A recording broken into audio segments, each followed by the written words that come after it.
So a few days ago, I uploaded a video about Rich of ReviewtechUSA, and it kickstarted a whole debate down in the comments of people talking about whether he is a LOLCOW or whether he's not a LOLCOW. Opinions on that differ, but it kind of inspired me to make a video just about this LOLCOW phenomenon because I find it deeply fascinating from many aspects. And I want to break this down in a video, but I guess before we get into it, I have to explain to those who don't know what a LOLCOW is, what we're talking about here. Ultimately, LOLCOWs are often washed up internet celebrities who also often have mental health challenges, and they used to have a big following, right? Big subscriber numbers, high view counts, but then ultimately after a few years, after this fall off, the only people who are watching them are those who enjoy bullying them, ridiculing them, and who get a lot of joy out of their failures, right? So it's like a shift in dynamic from lots of admiration from people and fandom into just a core of that previously existing fandom that is now people who want to harass them and want to see them fail even harder. I guess the biggest examples that I can think of is Wings of Redemption, Boogie2988, who both of them actually have a podcast together called the LOLCOW podcast, so they are kind of embracing the meme. I guess Chrischan has to be mentioned as well, you know, the godmother of all LOLCOW, so to say. ReviewtechUSA, to an extent. In Germany, we have Drachenlord, big story for the Germans. And it's interesting because if you look into this, every country that has access to social media has its own LOLCOWs. I wasn't aware of it, but as I was doing research for this video, it's really fascinating. It makes no stop or halt in front of any culture or country where there is social media. There are LOLCOWs. And the people who engage in that trolling of these people often say, well, he's still online, right? He's still on YouTube or wherever he uploads his content. Why does he not stop, right? He is embracing that we keep trolling him because he's still on the platform. Well, think about it this way. A lot of these guys just have ruined their reputation so much over the years that it's almost impossible for them to return to a regular job. I mean, just think about the example of Rich of ReviewtechUSA. People commented under the video as well.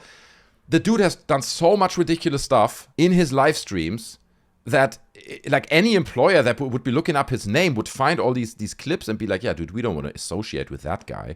So I would argue that especially for someone like Rich, it's impossible to take on a regular job. And so these people are almost forced to keep engaging with the trolls, and this morbid dynamic evolves where they almost become like this circus attraction of failure, tormented by these internet trolls for their own entertainment. And it's super fascinating because often these tormentors, if you want to call them that, they will justify their behavior by saying, you know, like I said, well, he's still on YouTube. Why is he still there if he doesn't want to be harassed? Or this person lied. He's a horrible person. He said this horrible thing in the past. And that justifies me trolling him and pushing him over the edge potentially because he deserves it. It's justified what I'm doing because of what he's doing. And I mean, if you boil it down, it is psychologically all rooted in deeply human behavior, right? Like when you go back even thousands of years, when you had the gladiator fights, people would go there. You want to see those guys fighting lions or fighting each other to death. When you had public executions in the Dark Ages, you know, those were very popular. And I can recommend a podcast called Hardcore History. It's a 4-hour breakdown about, I mean, he did many episodes, but there's one episode, I'll link it down in the description so you can find it easier, where he breaks down, I think in 4 hours, the history of torture and public executions in the history of humanity. And it's very interesting how it's linked to psychological phenomenons where it almost gives people a sense of empowerment. It weirdly boosts their self-esteem, right? Because it's not me. I'm not the guy who's up there being burnt alive now. I'm just watching, right? I'm in the winning position here.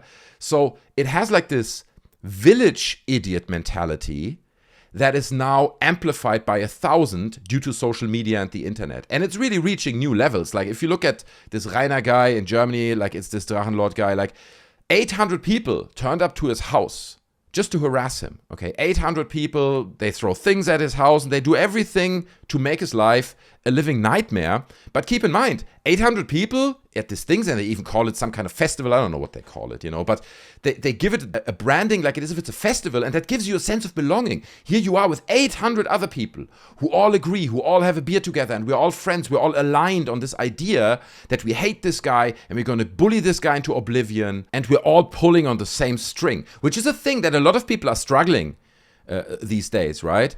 A sense of belonging. Like, what tribe do you belong to? And that is another box that I think this LOLCOW phenomenon ticks for a lot of people. It gives them, if they are lost or they feel lost, a sense of belonging to a bigger group. But often, if you look into who these people are who torment and harass these LOLCOWs, they are often not that different from the Lolcows themselves. Especially this Drachenlord thing in Germany is very well documented. Loads of these tormentors, if you want to call them that, have been interviewed.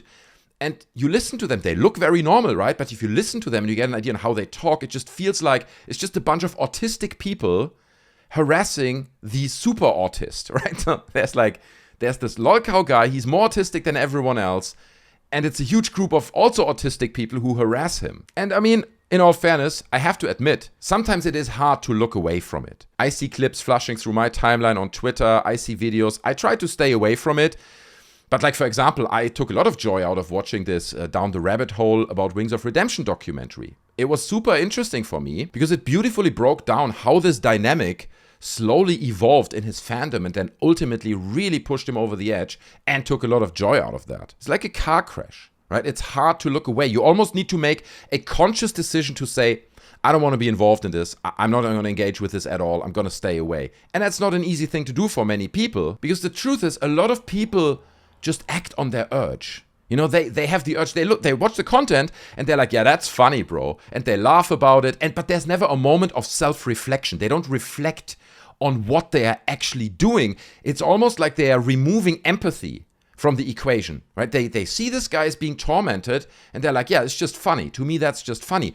I look at it, and even when I watched this Wings of Redemption documentary, I was like, dude, this is really messed up, man. This is just not right. It feels not right. But it seems like a lot of people, they don't have this barrier in their head where they say, hold on a second. Sure, it's fun. It's entertaining. You know, watching a public execution in the Dark Ages, watching the gladiators. It's fun. It's entertainment. But it's also really messed up, bro. There's something really, really deeply morally messed up happening here and I shouldn't be participating. And it's interesting to me that some people seem to not have that barrier because I look at it and I'm like, why is Boogie or Wings, why are they my business, right? If they fail and their content sucks, I mean, I'm moving on, right? I watch something else that I can enjoy. But these trolls, they don't do that. They then stay just for the harassment.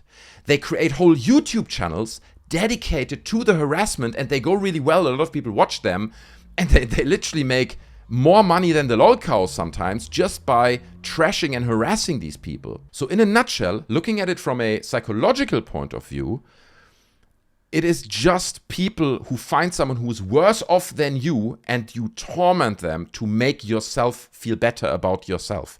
That really is the crux and the core of this whole phenomenon. And there's something weirdly masturbatory to that. It's about pleasing yourself. About nothing else. Like often, they come out with arguments and say, well, the guy deserves it and I need to do this because someone needs to stop him from, No, it's not about that guy at all, actually. For these people, it is just about themselves. They get a weird sense of self-satisfaction out of that. And that's why they keep pursuing this morbid and often morally questionable game. I mean, even in Germany, they call it the Drachengame, right? It's a game. They're all just playing this game at the cost of this one guy. And when they're confronted with this reality, you often see them doing like Olympic levels of mental gymnastics, right? Where they're like, well, yeah, I participate in the trolling, but it depends on how you do it. It really just depends on how you do it. I'm not doing this or that, so therefore it's fine. It's like, no, dude, you're part of it. You're part of this machine. Maybe you're just a smaller cogwheel in the machine than other people, but you are a cogwheel in the machine and you're participating and you should not justify your behavior. At least be upfront about it. Be like, yes, I get a morbid sense of satisfaction out of it. Screw this guy. I hate him and I want to feel better about myself by harassing him. At least be that open about it, but you never really get that.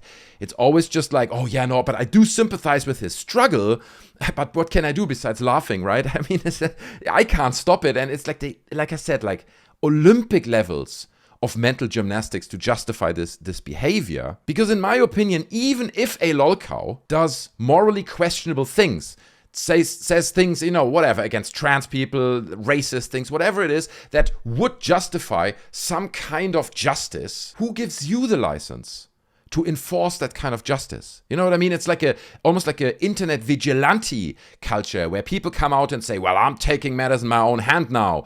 I'm gonna show that guy. And it just reeks of their own insecurities, and it is, in my opinion, as morally bankrupt as what they claim the Lolcow did to deserve that harassment in the first place.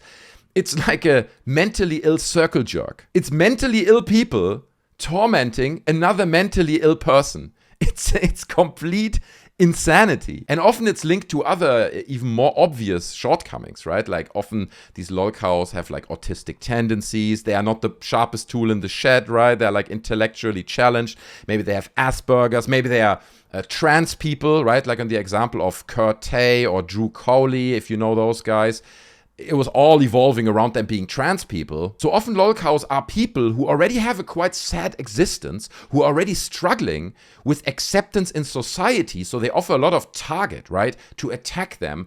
And that's where these guys jump on. And that's what I mean when I say it just reeks of these trolls' insecurities, that they deem it justified and right to jump on someone who has often even bigger insecurities than themselves. It's like a crazy perverted version of these parasocial relationship. It really pushes that to the next level, because any human being with a functioning moral compass would look at a situation like this and be like, dude, WTF, bro.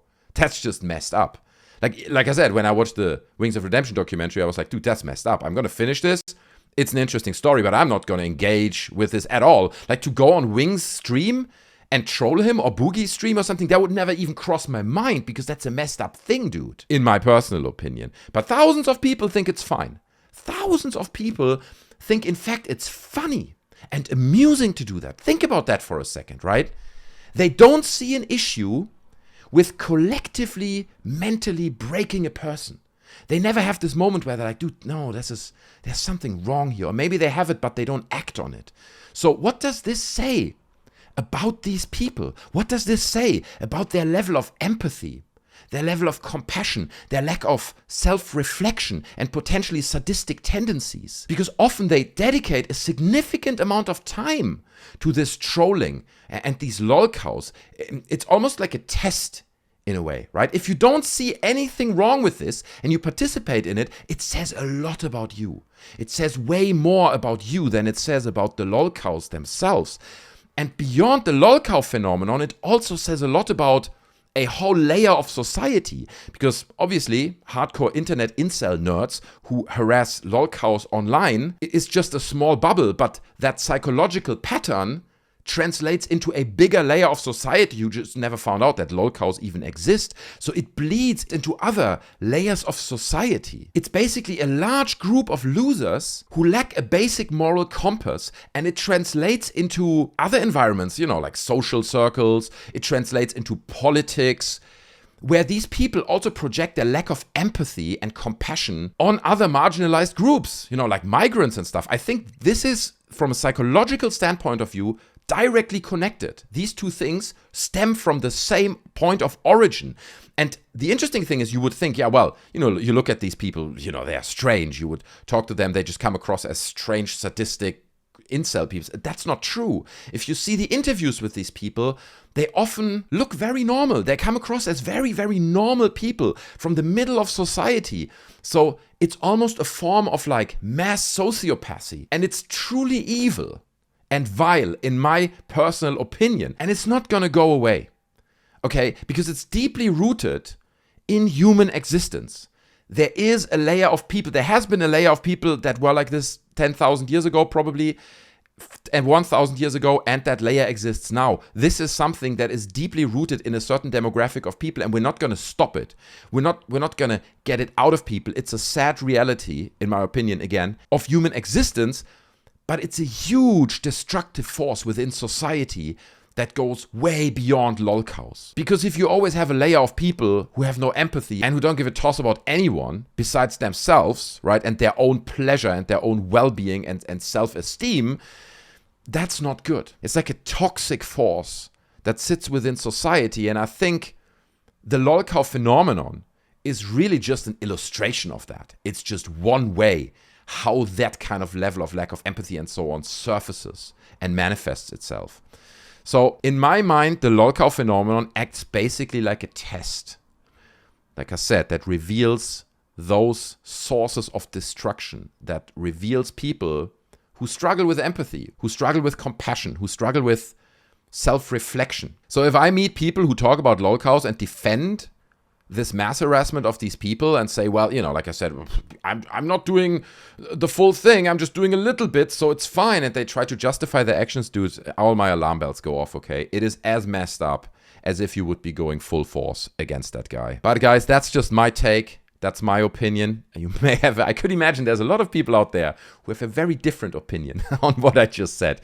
I'm curious to hear it, okay? I'm curious to hear your rationale. Leave any of your thoughts down in the comment section below. And what I'm actually interested in is hearing how you justify it.